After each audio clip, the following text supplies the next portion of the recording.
আজ ঠাকুরকে সাক্ষী রেখে তোমাকে নোয়াটা পরিয়ে দিই। দাও। এ তোমার কি ইচ্ছে ঠাকুর? এ কেমন সংকটে ফেললে তুমি আমার? প্রতিজ্ঞা সিরিয়ালের সম্পূর্ণ এপিসোড দেখার জন্য একটি লাইক ও সাবস্ক্রাইব করুন। সকাল সকাল ঘুম থেকে উঠেই ছুটি বাড়ির সমস্ত কাজ করে দেয়। অভির মা উঠে দেখে সমস্ত কাজ হয়ে গেছে। তখন বলে, কে করলো এত ঝাঁ চকচকে পরিষ্কার? শিখার কাজ তো নয়। বাগানের আমগুলো কুড়োতে থাকে ছুটি। অভির মা দেখে আর বলে, তার মানে এই মেয়েটা সব কাজ করেছে। ছুটি বলে, বিশ্বাস করুন, আমি কিন্তু আমগুলো চুরি করিনি। আমি শুধু কুড়োচ্ছিলাম, কুড়োতে আমার ভালো লাগে। শতরূপা বলে, ঠাকুর ঘরে এসো তুমি। ছুটিকে দেখে অবাক হয়ে বলে, যাক, সংসারের আচার বিচারগুলো অন্তত ভালোই বোঝে মেয়েটা। আর পরি তো একবারও ঠাকুর ঘরের দিকে আসেনি।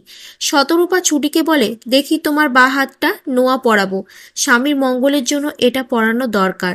ঠাকুরকে সাক্ষী রেখে তোমাকে এই নোয়াটা আমি পরিয়ে দিই। ছুটি ভাবে, এ কোন সংকটে পড়লাম আমি? এটা তো একটা মিথ্যে বিয়ে, কি করে আমি বলবো? ঠাকুর, কি ইচ্ছে তোমার? ছুটি বলে, না, মাপ করবেন, আমি না এটা নিতে পারবো না।